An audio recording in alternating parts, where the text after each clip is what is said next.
Hi everyone, I'm the plant propagator and welcome to my channel. Today it is another steamy June day, mid-June day here in Southwest Florida. It is 90 degrees Fahrenheit, which is 32 degrees Celsius. The heat index today, I guess it's not as humid as it was last time, and the heat index only has it at, I think, at 100 degrees, which is 37 degrees, 100 degrees Fahrenheit, which is 37 degrees Celsius. It is still, though, a warm day.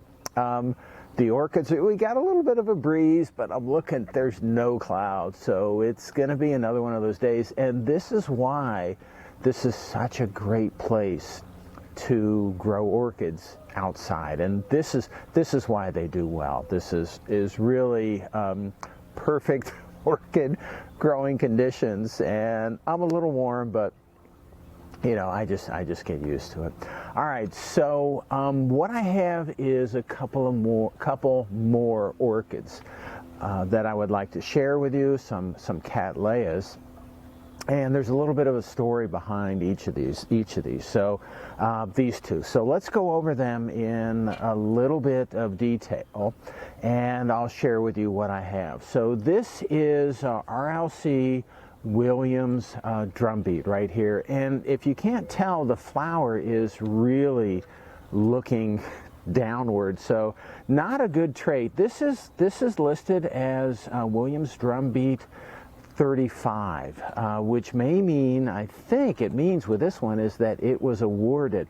Now I looked at Williams Drumbeat online, and there were two that were listed. One was listed as number 5, and the other is number 35. So I think when these were awarded, they just decided to name them with numbers, which is fine, I guess, but it's a little confusing.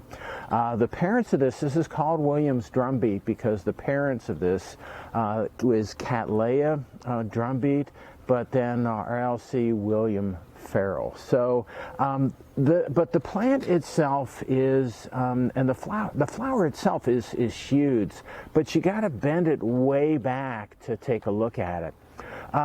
This plant has bloomed for me kind of previously a couple of months ago, but the bloom really didn't open up like this. It was all contorted. It just didn't look good.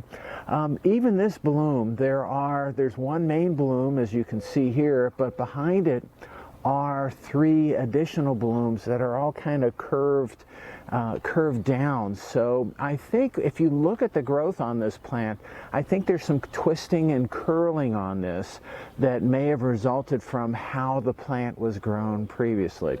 This is a relatively recent acquisition. I got this plant, I looked in June of last year. So I've had this plant for a year.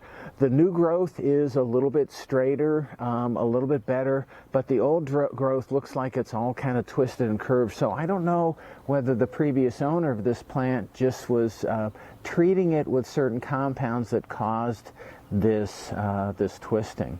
Has a classical cattleya fragrance. This one is not really something that I like too much, so it has a little bit more of a, I don't know, maybe a musky classical cattleya fragrance, so it's not something I like, but the bloom is huge, and again, on this bloom spike, there are at least 4 buds that I can see. Now, I don't know how many of them are going to open.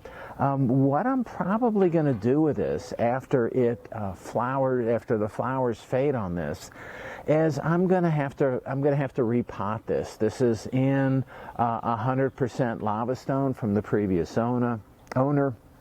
So I'm going to have to repot this, reposition it. It's not that big of a plant, but it's just because of the twisting of the pseudobulbs and the leaves. I'd rather get it out of this mix and put it in something else and try to get it on the straight path to growth. But still, this is even though it bloomed a couple of months ago, I don't really call that a bloom because of how contorted the flower was the previous time. And again, you see a little bit of that now, but hopefully I'll eliminate that over time. I think it's going to be a pretty nice plant, but I need to get it out of this pot, out of this potting mix, and reposition it. Anyway, so this is William's Drumbeat again, because the parents, one is William Farrell and the other is Drumbeat, so not a creative name. And when these were awarded, not a they just numbered these plants after they were awarded, which is not too creative either. But, you know, nice plant, big flower, glad I have it. I want to show you then, moving on a little bit, I want to show you this guy. And I think I've shared this with you previously, and this is just oh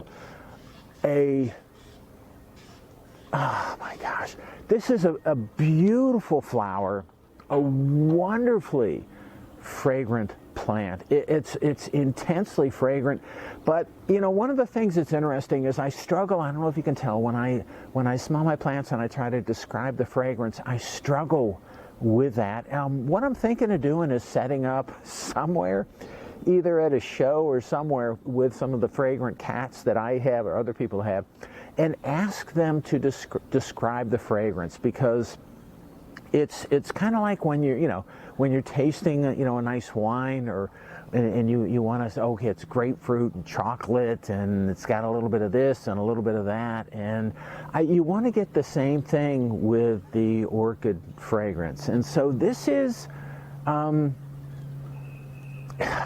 I mean, wonderful isn't really a descriptive term, but I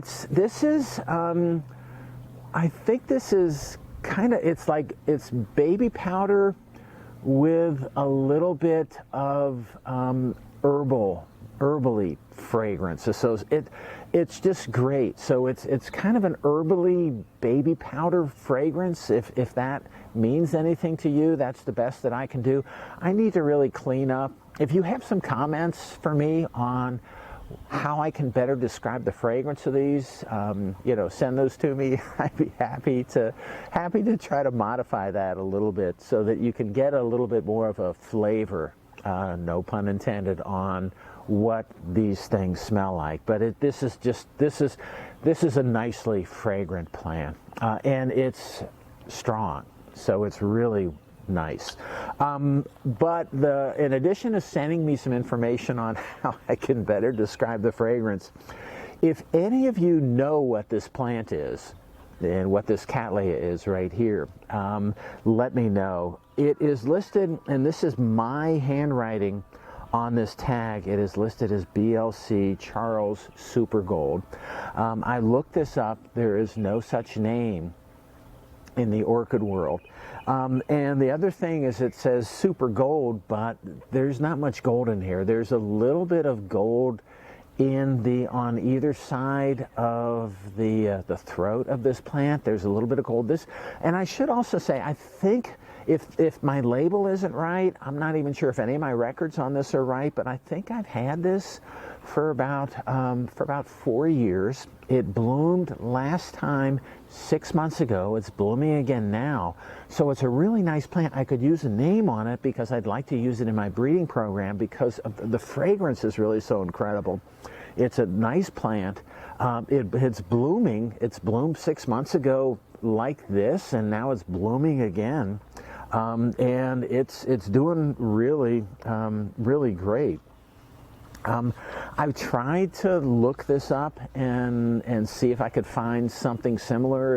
If it is, even in my old notes on plants that I have records of that died, it doesn't look like anything that I think I have, maybe close to one thing, but it just doesn't look like anything. I don't know what it is, but it is, you know, it's a wonderfully fragrant plant, and I'd like to be able to identify it so that I can use it in my crosses. I'm going to bring this to my Orchid Society meeting. So we have a meeting in a couple of days. I'm going to bring it in and ask for their help in identifying it. The other thing is that we have a table for either orphans or NoID or NoID orchids, and this is gonna go on that table because I'm not really sure what it is, and we'll see if anyone can help identify it there, or we'll see if you can identify it. But it is really a nicely fragrant plant, and you know, decent vigorous growth. This is also in 100% lava stone, so it's an older plant that I have, and I used to pot exclusively in lava stone and mix a little bit of bark in there until I've started using leca, because I think the roots they can attach to the leca a little bit better. But it seems to be doing pretty well. It's been flowering. And it's right at the edge of the pot, so it's doing great. Anyway, so that's this a NoID that maybe you can help me out as far as identifying it. All right, so that's all I have for you today, just a short video. I've got this guy that looks like it's going to be open tomorrow. I've got some other plants that I just want to share with you. The other thing that I am planning on doing, I got one looking down at me right there.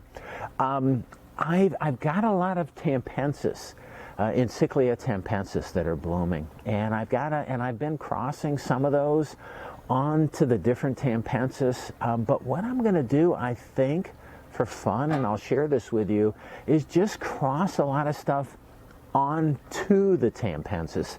Encyclia tampensis is pretty promiscuous. It forms capsules pretty efficiently, and I want to try crossing maybe some of the big cats, something like this, onto the Encyclia. They're all in the Cattleya Alliance, just to see if I get anything and see what it comes up with. So that may be my next video, depending on if anything else pops open that I haven't noticed to this point. All right, so that's all I have for today. I hope you enjoyed my video. If you like my video and you want to keep on seeing them, it would help me out if you'd click on like, share, and subscribe to my channel if you're not already a subscriber. Okay, from a warm and humid Southwest Florida, I'm the plant propagator. I hope you enjoyed my video, and happy propagating.